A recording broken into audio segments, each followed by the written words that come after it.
Okay, let's jump in. Getting leadership to listen to HR. Now, this is meant to be super interactive. Ooh, we got Canada too. Love the thanks, Brenda, for the boom.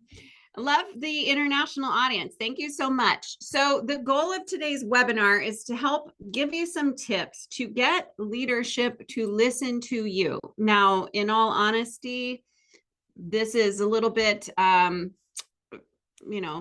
promoting this myself, in that I would love for the people that we talk to sometimes in our sales process, we get all the way through it, everybody's on board, and then leadership comes back and says, no, never mind, want. And so we wanted to put this together for you. We, of course, see HR as strategic partners, and not all leaders do. And so that's an issue. We want to solve it. So just to tell you a little bit about me, if you don't know me, I am the founder and CEO of Civility Partners, and I started Civility Partners 15 years ago. We're on our 15th anniversary, which is pretty cool. I started Civility Partners right out of graduate school, actually. I was internal HR, found myself working with somebody who I would say is a bully. He was a micromanager. He yelled. He made it very clear if he didn't like you. He was a tough cookie to interact with. And I personally felt bullied. I was definitely on his list. And as HR, I saw a lot of the damage it was causing the organization. So I really experienced that firsthand, and spent a lot of time trying to convince my leadership, the president of the organization, to address it, and could never get approval, could never get him to buy into solving this problem. Anyway, started doing grad school, did all my research on workplace bullying, wrote my first book called Back Off pretty quickly out of graduate school. Ken Blanchard wrote the foreword, which was pretty cool. And have since written a couple more books. Just a little about Civility Partners. We do 4 things. One is workforce surveys. So we come in and do climate assessments for organizations. That means we look at a variety of things. It's not only engagement surveys. Our survey looks at engagement, job satisfaction, inclusivity, internal communication, and relationships. We then take that data and work with the organization to figure out what to do with it. And we help create plans for change, essentially improve those survey scores, and then often stick around to help implement some of what is on that plan. We, of course, do lots of training programs focused on building positive, respectful civil work environments, including manager training, company-wide training, and the coaches here at Civility Partners specialize in coaching specifically for abrasive leaders. Now, I want to make sure everyone understands this is meant to be super interactive. You all have your own tips and things that have worked for you as well. So by all means, please keep the chat alive. I'm gotten pretty good over the years of kind of communicating with the chat while I'm talking. So please do share your ideas, ask questions, and I'll make sure to reference them. I'm keeping my eye on that chat. So we're going to kind of talk about some of those barriers you're probably facing, and ultimately, we got India too. Ultimately, I'm going to give you some different tips, and hopefully this is a really useful webinar and everybody can go off and get some of their initiatives approved by leaders. Over the years, we've served a huge array of clients, so we have lots of practice helping HR get the funding or the go-ahead to work on a project that HR finds important. And we also have had the pleasure of being cited or appearing in a lot of really cool places over the years. Okay, enough about us. Let's talk about you. What brought you to this webinar today? And instead of doing the poll, because I'm realizing I didn't, let me see. Instead of doing the Zoom poll, I'm just going to have you chat it. What brought you to the webinar today? Chat it in there. What are you here for? Ooh, an abrasive CEO, feeling depleted with lack of respect, specifically one employee bully owner. Oh, the title caught my eye. Well, that's good. For credits, Natalie, hopefully you're here for More than just credits, we seem to have a growing bully and need ideas. Ooh, okay. Well, we can do a whole nother webinar on addressing workplace bullying. That's certainly another one of our topics. HR party of one, tough to get owners and managers on board, looking for more ways to create buy-in, being a better communicator to upper management. Ooh, a leadership team that thinks that DEI initiatives are anti-white. Ooh, that's a whole nother webinar. Maybe I'll see if I can insert some comments in here along the way around that. How to get managers to buy in to gain skill set. Awesome. This topic is the $1 million question for HR. Indeed. Somebody says extremely toxic employee, leadership's not listening, a bully CEO, staff is bullying each other. Okay, I can relate. Lack of respect. Okay, love it. Thank you for all of this information.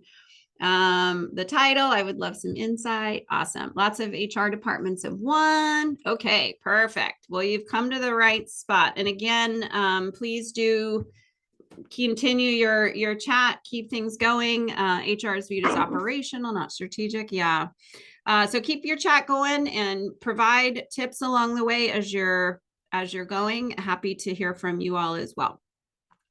So here's what we see, and some of you already said all of this. HR is viewed as transactional more often than transformational, essentially a cost center versus a transformational strategic position.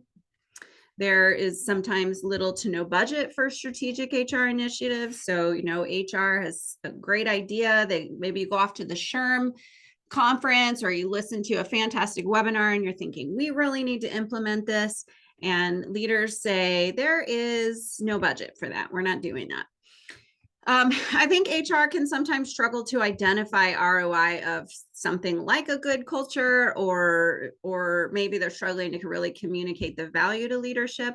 And that makes sense, right? The stuff that we do doesn't fit on the P&L. So while payroll is on your P&L, the extra productivity that comes with engagement, not really on the P&L. All you can do is convince leaders to buy into it and then prove over time by watching the P&L change that, hey, this was working.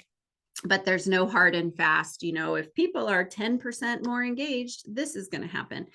You have to really prove that point. And that's what it's frustrating. Let's see, our budget consists of my salary and that's it. Don't even have a budget for a laptop. Oh no. Okay, and therein lies the conundrum, right, Megan? Because if you could get leaders to buy into more productivity via some strategic HR initiatives, then you'd have more money and then you could have a budget. So it's this kind of circle of death, right? Just like the little wheel when you're waiting for something to load. Certainly leadership resists change sometimes. And we find that especially sometimes when we do a workforce survey, although the leader buys into doing the workforce survey, sometimes when we're giving those results to the leader, you can feel that defensiveness and they really start to try to poke holes in the data. And in fact, we have a client where leaders didn't necessarily believe the data to the point of now they're investing a large amount of money for us to go and do focus groups. They want the qualitative data that shows that the survey data was correct. And I've seen that in reverse too. I've had an HR consultant who got hired into a company. She did some informal interviews just to find out where people were at, shared some negative feedback, and they in turn hired us to do a survey quantitative data to help make her case. So it's interesting. And I do think it comes from feeling like it's a poor reflection on them. And then of course, HR can be viewed as a lower priority when we're thinking about getting and retaining customers. If we're running out of customers, we're going to give more budget to marketing. If we need to stay on top of research and development to stay competitive, we're going to focus on that. And then it's so fascinating to those of us in HR, right? Because people are the biggest asset. You can't get and retain customers unless you have people doing that. And we jump straight to getting and retaining customers without thinking about the people, other than maybe we need to hire someone else with a different skill set. So that's this conundrum that we face. And what some of this sounds like is things like, well, our CFO doesn't buy into things that are culture related, so I have to go and get their approval. Or there's no budget for this, so I have to make a good case for leadership. Or I've been dealing with this person forever and handling their complaints, and I just can't get permission. Or the executives meet next week, I'll bring my ideas and hopefully they'll bring it to the executive meeting. So that tells me, the HR isn't even on the executive team or anywhere near it. They're relying on somebody else to deliver their case study for them. So this is some of the stuff that we're hearing. So I'd love to hear any kind of specific challenges. You all shared why you're here and the type of information. What other challenges do you face other than budget? We saw that come up. Put more in there for me. HR function is not respected by management. Okay. Getting to understand HR isn't just paperwork. I see toxic work environment. Just looking what you guys had already put in there. Okay. Let's see. Yes, you will have access to a recording. The slides, not so much, but if you're looking for something specific, I can certainly send you those slides. I've been always ruled by the CEO. I've always been overruled by the CEO due to the CFO. Okay. Oh, our president thinks because he has a PhD, knows everything, including HR. Yeah. Management doesn't take recommendations based on facts found in the investigations. Present material and then there's no support. HR seen as compliance, lack of respect. Everyone thinks HR can be done by everyone and it's no big deal. Isn't that sad? When I look at these things, look at all of us in HR trying to make the world better. And it's such a thankless job. Executives disagree with the labor laws. Well, that's cool. We struggle with poor relationships with collective bargaining units. Gosh, showing ROI on people and culture. Yeah, disagree with HR's true role. HR is a vital function. It's not properly understood. Yeah. So it's like in order to get buy-in, there's this step one of even just getting respect as the HR profession, because we did start off so long ago as personnel where we really were paper pushers long time ago. But yeah, true HR is new to my company and trying to get uppers to buy in. Yeah. Silos within the company and no HRIS. Okay. Yeah. So what I'm going to talk about today is really communication tips for kind of making a case. But you've all got me thinking there's a pre-step, which is around proving HR's value and proving that it's like, how do we get leaders to understand that HR is in charge of the company's most valuable asset? And I don't know how we get there. What we see when leadership doesn't buy into what HR's got going on is high turnover, for example. So I'm going to give you some real examples from some of our clients. So we had one client who had 52% turnover and a lot of surprise exits. So it's like, not only was there turnover, but the stuff was always a surprise. Managers didn't know when somebody put in their 2 weeks. It seemed to often be like, oh, I didn't know you were leaving too, which means that managers weren't interacting or having conversations with their team enough.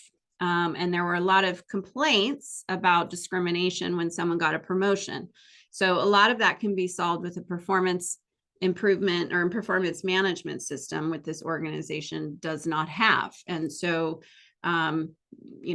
people should understand why they did or didn't get a promotion, as opposed to saying, well, you're obviously discriminating against me because I deserved it. Another example, we had a company that had a lack of psychological safety. This was a construction type of company, and people didn't feel safe speaking up when a physical safety rule was being violated, because there wasn't any psychological safety. And they were all afraid of one particular individual who was making threats about violence. And nobody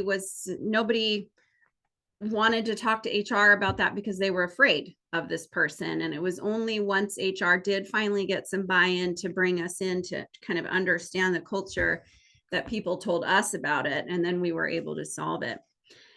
For those of you who have a particular toxic person or toxic organization, maybe in general, or a culture of bullying, so much research about reduced productivity, absenteeism.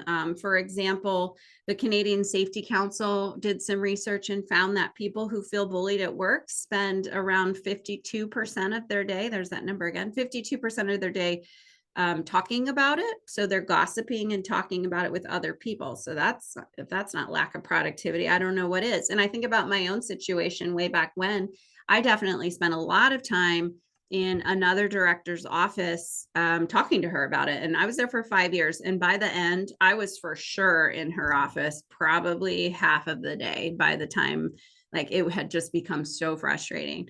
So of course that's lowered morale. Other research shows that people who feel bullied call in sick 10 days more than people who don't feel bullied.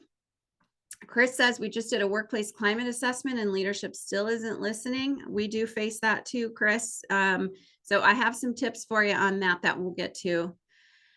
Yeah, it's amazing we're facing this issue worldwide. Bullied staff reach out and express their feelings. They won't report it to ethics. Yeah, it shows that your HR team cannot be confided in. Yikes. Okay. Yeah, thank you. Someone in Pakistan says I'm heading HR in Pakistan, and it is worldwide. Yeah. And then the other thing is, shout out to all of you on the call, because when, it's not just the organization, you yourself are, frustrated by this, and it causes some emotional drain on you. So for those of you getting complaints about a toxic employee or a bullying situation, that's a lot of stress and time spent on you. That's a lot of emotional energy. Thanks, Megan. I'm glad that that's what I'm trying to do. Did I end up suing my former employer? I did not. I just went on and created a business around it and live a pretty fantastic life. Let's see. Continued or reduced productivity is proof that HR is a cost center, right? So you're kind of constantly battling this, you're a cost center, and it's hard to get over that. And that doesn't feel good for HR, as hard as we're working. Certainly lots of stress and time spent on filling roles if there's turnover. I dealt with that. I was dealing with a lot of turnover in this individual's department. And it's like, I could be doing so many other cool things, but instead I'm doing this over and over and over again. Decrease in revenue. So kind of the laptop point of view, right? If there's decreased revenue when HR or when leadership's not buying into our strategic HR initiatives. And so now there's even less money. So that's that constant circle. And then of course, lowered morale for you. And I do see that sometimes in our sales calls, as we talk to, potential clients. HR is our kind of first, point of contact and champion, of course, because we're doing culture work. And sometimes it just does come across that this poor HR person on the other side of the Zoom call is pretty worn out and even feels bullied themselves. So I hear you. So SHRM, some recent research, organizations collectively lose more than 1.2 billion with a B in reduced productivity per day due to uncivil behaviors at work, and 828 million per day due to absenteeism. Now, stats like this are really great, but I think a lot of leaders, that's a big number, 1.2 billion. It's like, well, that's a number so far out of my realm of comprehension. It's easy to say, well, sure, but that means everybody's losing money on this, or every other company is just like ours. So why do I need to change? And so numbers like this are a good place to start, but you're going to hear from me a lot today about really diving into your actual numbers at your organization. Let me pop back over to chat. Oh, thanks, Sharon. I'm still trying to create that live, your sessions. Well, thank you. Yeah, you feel defeated. I'm the youngest person on senior leadership and the only person in HR. Yeah, having a hard time getting leadership to respect my knowledge. I was required to submit a climate survey to the CEO. I did so months ago and it hasn't been improved. Very toxic environment. Yeah. So, Shanita, that whole thing is about fight or flight, right? I suspect that the CEO is pretty afraid of what the outcome of the survey will be. And so it's easier to avoid. Everybody runs from that hard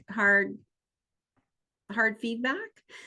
Let's see, when they realize it costs less to hire good candidates and keep them long-term than it does to constantly retrain. Yeah, that would be nice if we could get them to understand that, right? I worked here in the USAID China Development Bank. Means culture across international organizations. Yeah. Okay. Thanks, everyone. I feel we are everyone's punching bag and expected to resolve everyone's mess, but who's our punching bag? Yes. Yeah, it's a tough gig to be in HR, that's for sure. And of course, the role of HR continues to evolve. And so part of the problem that you all face, as you well know, is your leadership's understanding of what HR is capable of. So you look at a company like Zappos or Southwest Airlines, companies that are consistently acknowledged for having a good culture. They all have a CHRO, right? So the companies that have a good culture acknowledge that the person in charge of the people needs to be in the C-suite.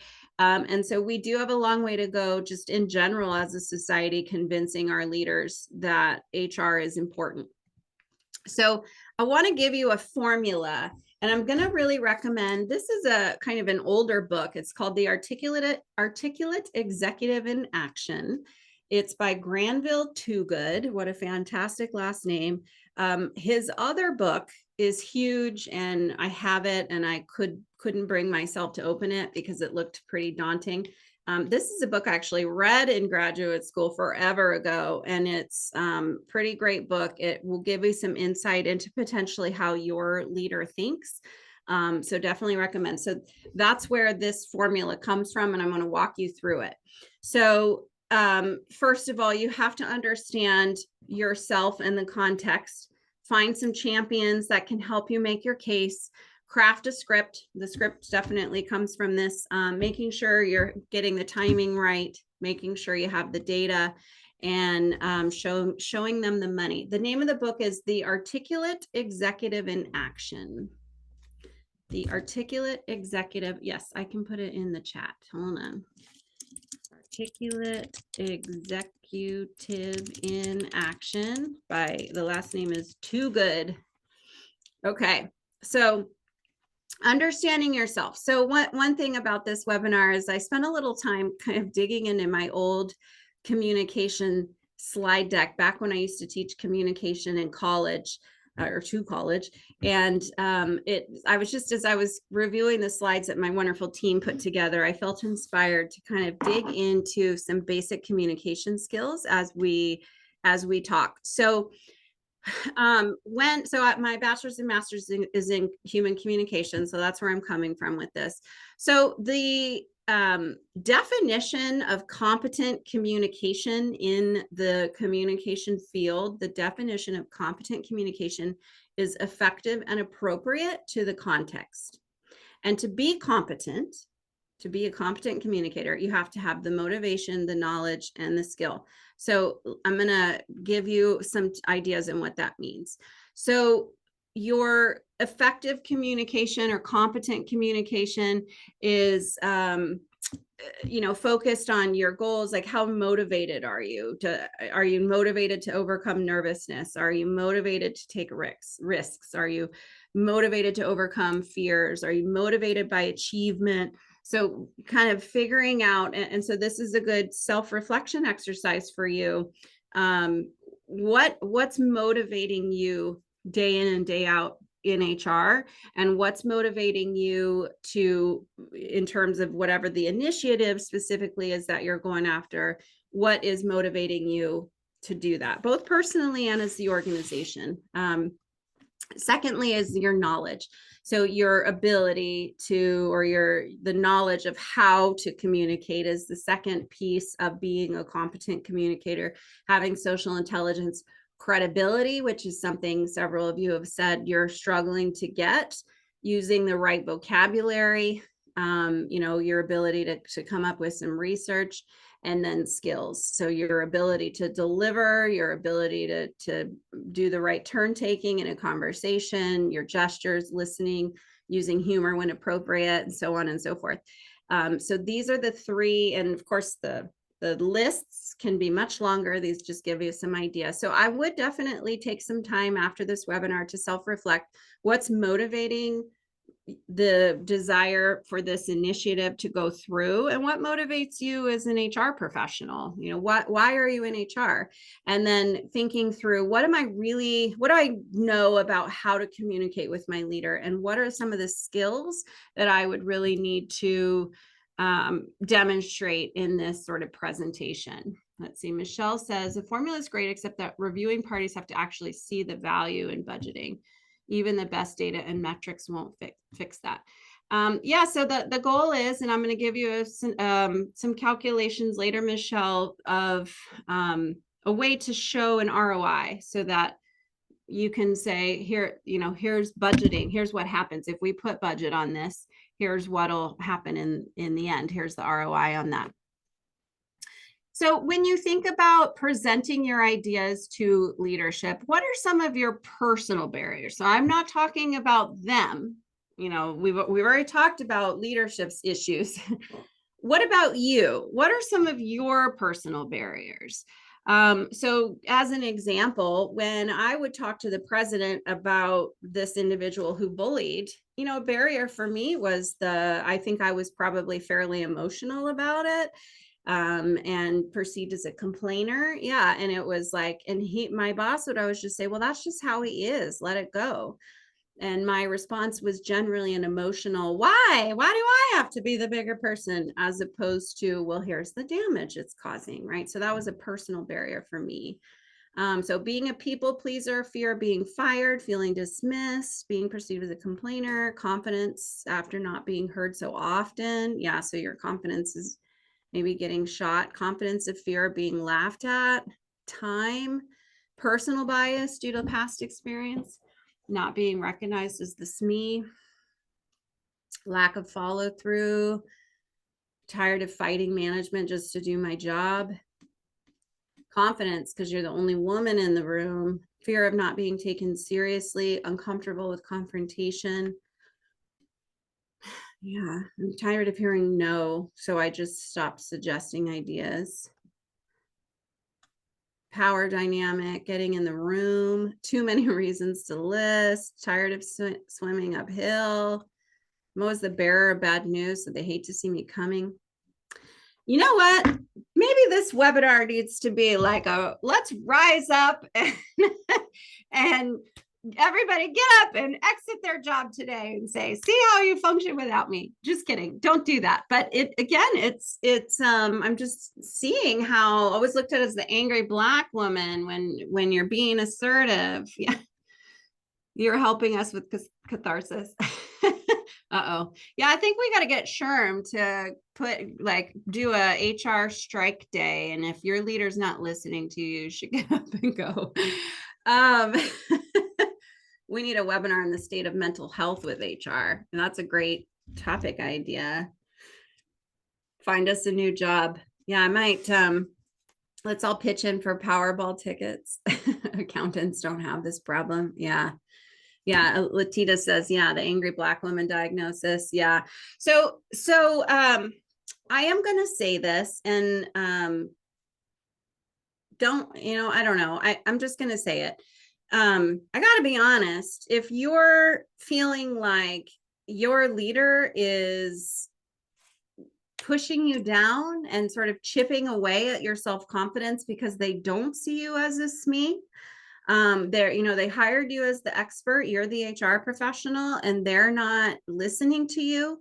At some point, I do think you've got to think about what you really want to be doing and is it worth it to be there. And so I'll, joking aside that we should all go on strike, that just a piece of advice is to make sure that you are hyper aware of how you're feeling. And if you are having your confidence chipped away, that, something to think about whether or not you belong there. Yeah, and I agree with you, Katoya. This chat is sad and it's not how it should be. Yeah. Okay. So, obviously, as you all have been saying, HR is considered to be a cost center doing compliance, hiring, payroll, and benefits. And we know as HR professionals that it's so much more than that. It's all of this other stuff. So here's what I'm going to ask you to do. A lot of times when I teach communication skill courses or do the training on communication, I kind of always start that course off by saying, here we're all in a course around communication, and it's really easy in a course like that to go, well, thank goodness, Bob's here because Bob's a horrible communicator, and kind of point fingers. And it's important for us to always start with ourselves, right? Start with where we're at. So I'm going to ask you, as much as I empathize and know where you're at with leaders, let's pull it back and really think about ourselves. Okay. I'm looking at Blair says not in this job market. Yeah. Okay. So we have an HR maturity model and we'll send it to you. At the end, you'll have to email us and you'll get it. And so one place I definitely recommend that you start. So you've got to, this is going back into assessing the situation and the context. So what I have come to see over my years doing this, interacting with so many HR professionals, is that there's this kind of maturity that HR professionals go through over times. So, a lot of us, when we first started off, we were fairly compliance driven. I was an executive assistant asked to do HR, and it was very administrative, update the corporate policy, help with benefits. It was very administrative and compliance in a way. And then from there, you get to, as you start to realize what HR is capable of in your career, you start moving towards solutions focused, and you start trying to follow HR best practices. You watch a webinar, go to a conference or an HR chapter meeting, and you start to go, well, I want to implement some of that stuff. And so you start following the advice that you're learning about. And then over time, you evolve into being more of a strategic HR professional, where you really recognize that, hey, employees can be leveraged in a big way, and I can align their skills with what the business is trying to achieve. And then ultimately integrated HR, where you are the CHRO. And it sounds like some of you, even if you've been in your career for 10 years and should be at the strategic side or even the integrated side, you're still sort of forced into the compliance driven or solutions focused section of the maturity model because of the way your leaders are treating you and the way leaders see HR. And so there is certainly how HR is viewed by the leader is going to play a big role in your ability to get their attention. So after this webinar, we'll send this to you, and I definitely would recommend just kind of assessing, where am I at on this maturity model? And there's a kind of a list of bullet points within each of the 4 categories to help you get an idea. And doing that exercise will then help you be able to kind of say, well, what do I need to do to get to the next level? So if I'm in the solutions focused category, because those bullet points mostly match me, how do I get to the next level, the strategic side? And you can start to get some ideas of like what those tasks would look like or what your job should entail if you're on that. So I would definitely recommend doing that as a self-assessment as you're working through this. And thank you, everyone, for compliments on that. Another thing to be thinking about is essentially, what does your position say about the power that you have? How long have you been in the organization? What level are you at? How big of a team? I saw someone say I have two of us, 250 employees. That's a sign. HR's, you're on a big uphill battle there. Who's your supervisor? Is it the CEO or is it some other person lower on the hierarchy? Do you have decision-making power over what exactly? Is your organization flat or more hierarchical? What's your relationship like with your leaders, and what's your relationship like with the workforce? So these are some more self-reflection questions to be thinking about. Let's see. My problem is that the president of the company supports me 110% and thinks my role is probably the most important one, but all the other managers in the company see it as negative because I'm involved in everything. Our struggle is getting managers to understand how important HR is, and HR is here to support, not work against them. That's, Gabriella, thank you for that example. It sounds like you've got to do some training for your managers around your role versus their role. Do kind of some HR branding work. So if you have a marketing team, I might go and talk to the marketing team there at your organization to get some advice from them. You've got to adjust the brand of HR so that people can see it's not a complaint center. If I call you, it's to talk to you about something helpful and useful, not to reprimand you or tell you have to fire someone. So that's my recommendation for you, Gabrielle, is to get some rebranding ideas. Leaders need to take a step back in how their organizations run. They have no problem understanding why the CFO is at the table, but when it comes to CHRO, they get squeamish. Yeah. Ooh, that's a good point, Brenda. You only need one manager. Once you have that ally, they'll get everyone else on fire. Yeah, the positive gossip is kind of what you want to be doing. CEO has to sign off on everything. Uh-oh. Yeah, that's no good. That sounds like your CEO is a micromanager. Workforce is nice, but HR is scary. Yeah. Building, all of that goes into that branding plan. You're getting some good advice here, Gabriella.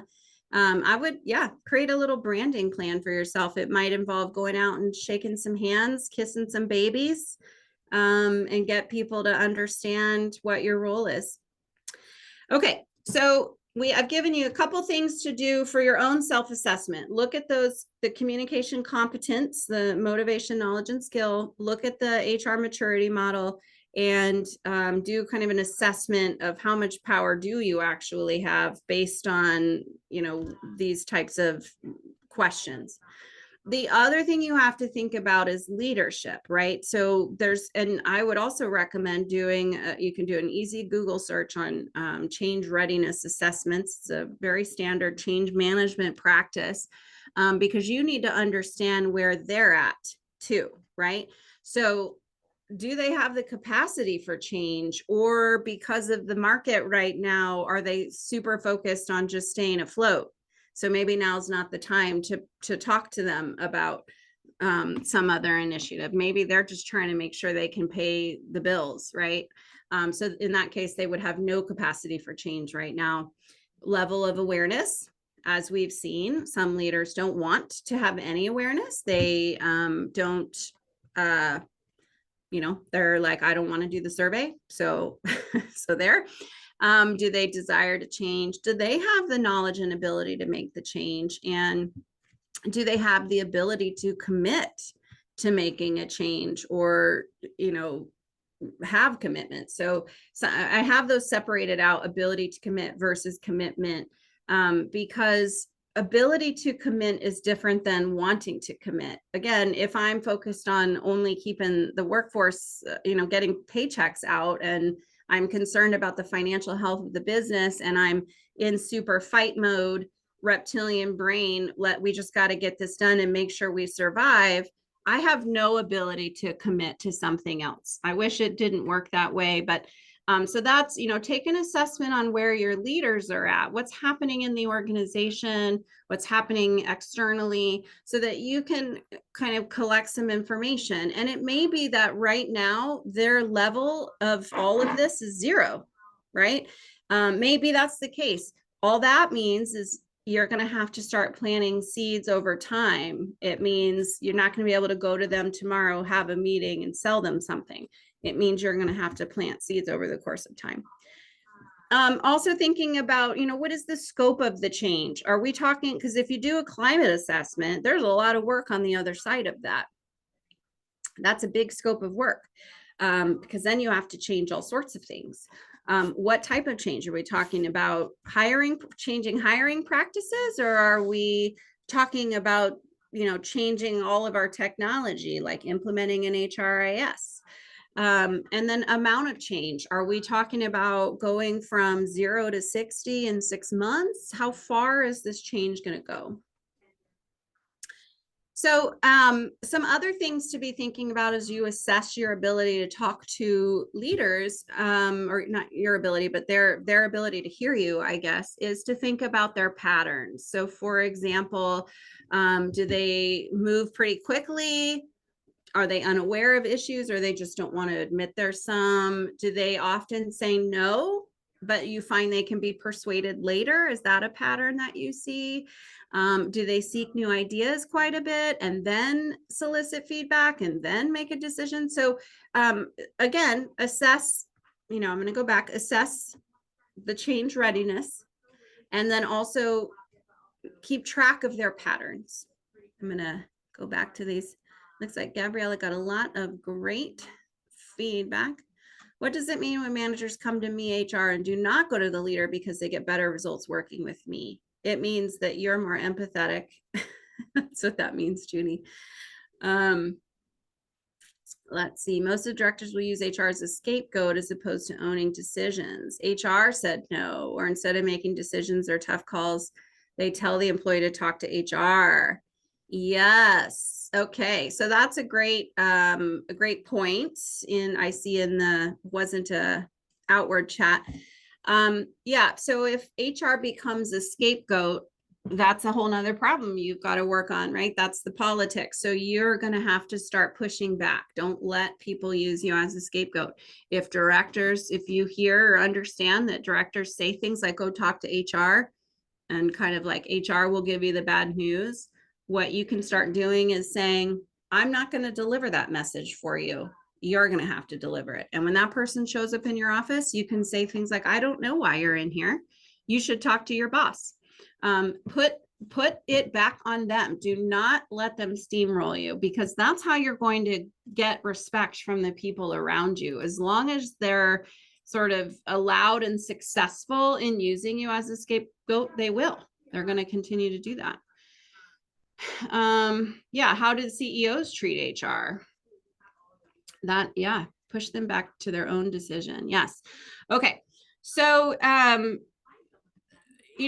of the answers to those questions that I posed on the last 2 slides are, ultimately going to influence things like this, what the timeline might look like, or how to propose the change, how you prepare to address them, bringing things to their attention. So, answering those questions my goal for you, I guess, is to say, if you can answer these questions and these questions, you could essentially craft a plan for yourself around how you're going to go around selling your idea. So I'm realizing how quickly time is going. Okay, so next up, you're going to craft your script. So this comes directly from this book I mentioned, and Granville Too Good talks about the punch, the one theme, the window, the ear, and the retention. So I'm going to give you an example of this. The punch: we're losing 20% of our employees within the first 6 months of hire. An onboarding program will increase retention and productivity while reducing recruiting costs. So he's basically saying, thesis first, state your case at the top of your conversation, and then you're going to provide proof.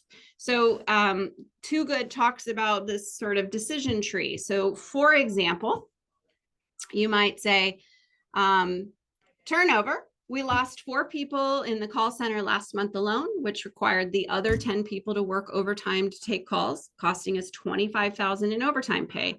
Not to mention, 3 people put in their notices for this coming month due to burnout. I've also calculated the cost of turnover, including time spent recruiting and hiring, the lost productivity when new hires are being trained, and I've determined we've spent $250,000 so far this year.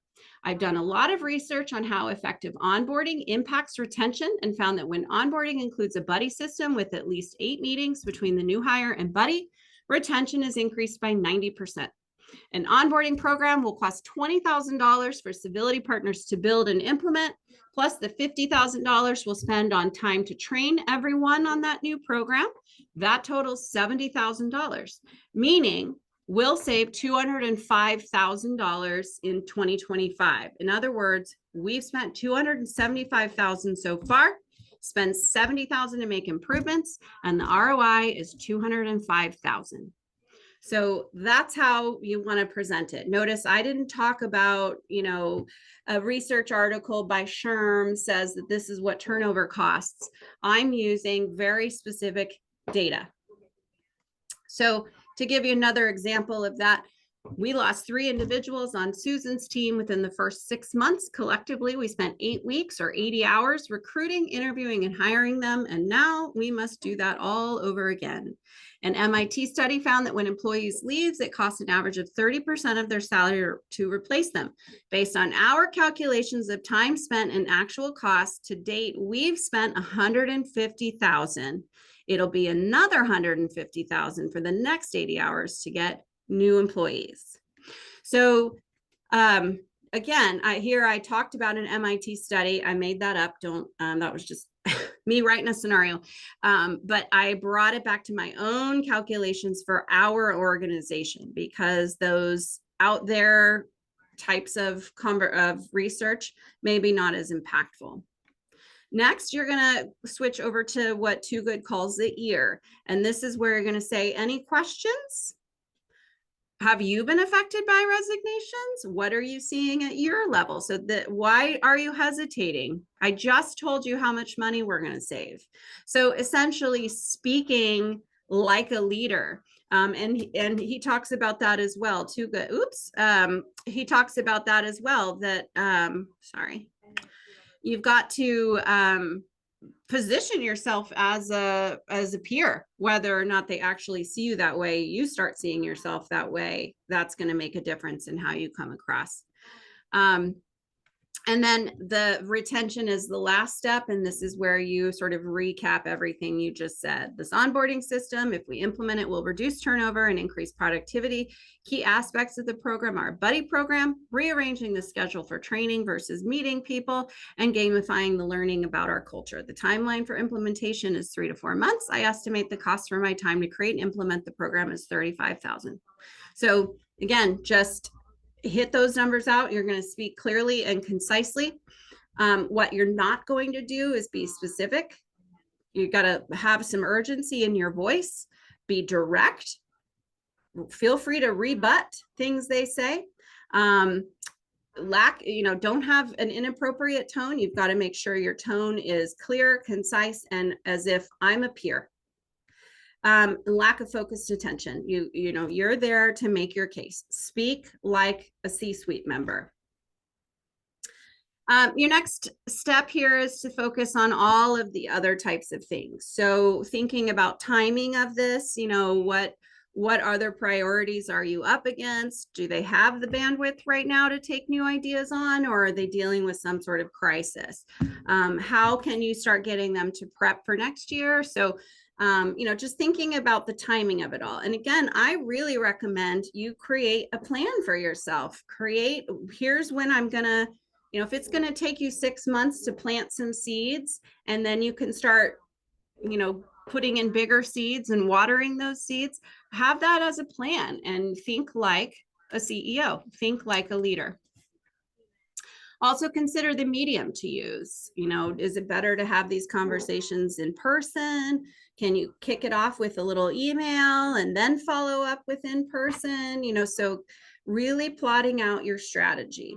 And then, as many of you have already said, thinking about who you can lean on for this, which of those decision makers are in your corner. Are you including HR salaries when not only working on this project? Well, what I'm saying, Kathy, is, if you hire civility partners to help you implement an onboarding program, what I was saying was, for example, $20,000 for us to implement it, $50,000 for the time, the hours that people will spend learning the program and implementing it. So part of their salary will be attributed to cost for the onboarding.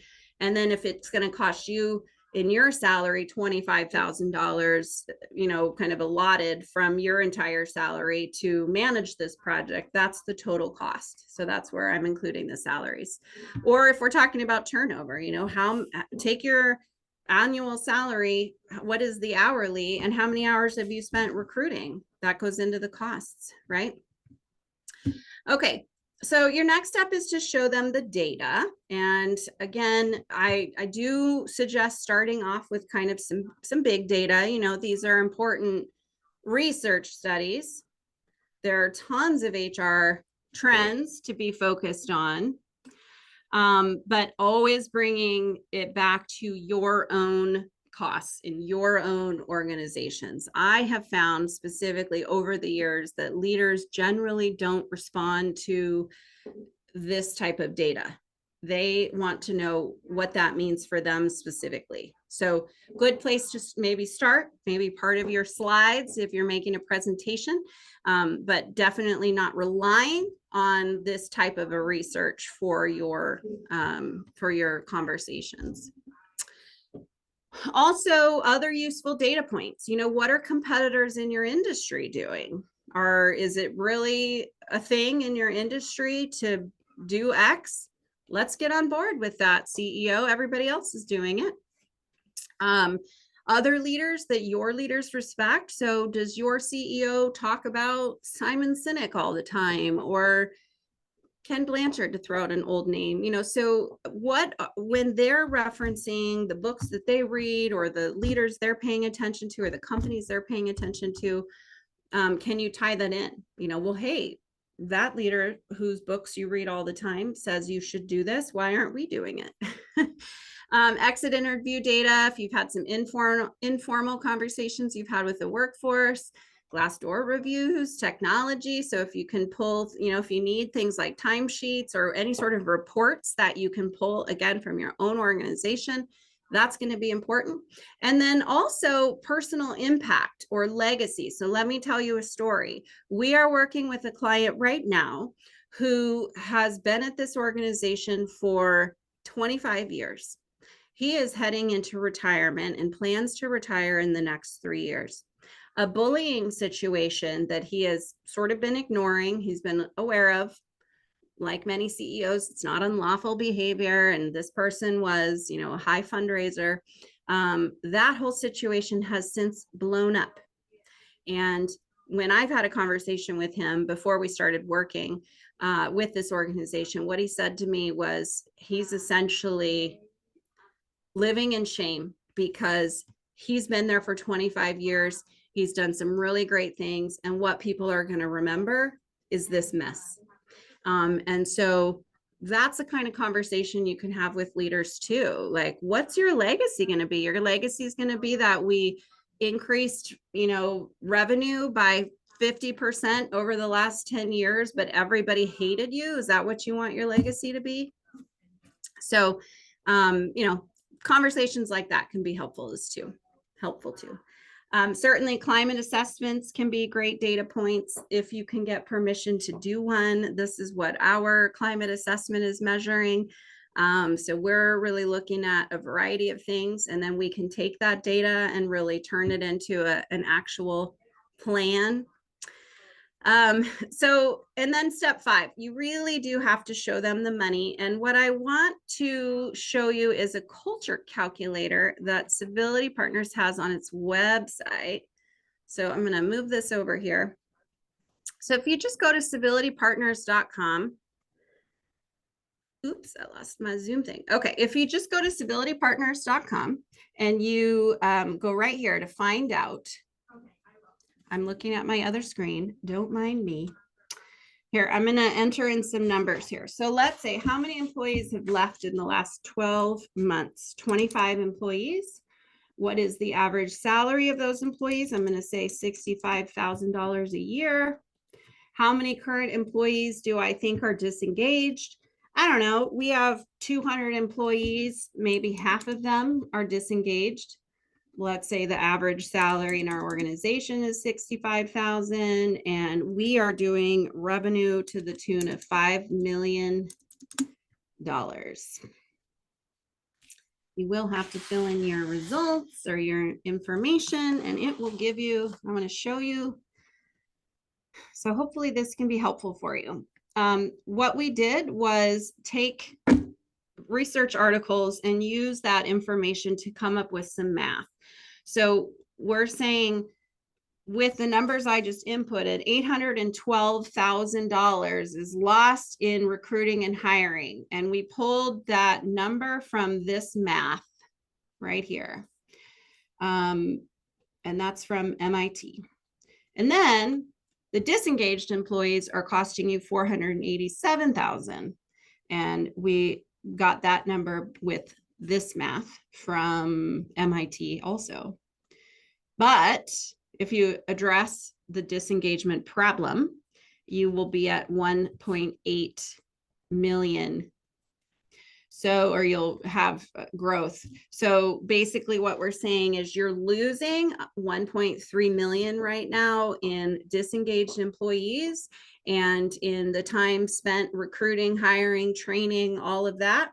And what, instead of losing 1.3 million, you could be gaining 1.8 million. So definitely, you know, certainly this is not the end all be all. This is just math that came from a couple resources where we said, okay, if MIT says that the loss of productivity costs up to 18% of the salary, then that's how that number came. So something to consider as you're working on making your case for your leader. So I wanted to share that cool thing with you. You can also build your own. You know, I might suggest just pulling up an Excel sheet and, you know, just figuring out some numbers based on time you've spent and so on and so forth. And then you have a cost there. And that's what I did when I really tried to make a case to my president. So recap, look at yourself in the context first, start there, locate champions, prepare your communication plan using the power method, choose the right timing for your proposal, and know that it may take some time.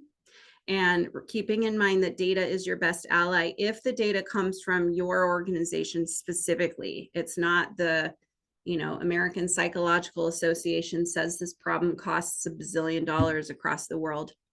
Some final tips. Go for the gut. So consider that most leaders, it's possible yours does not, but most leaders do function in a kind of primal instinct type of a way. So if you can just be clear and concise, here's the numbers, here's why we should do it. You're going to be very focused on clear and concise communication.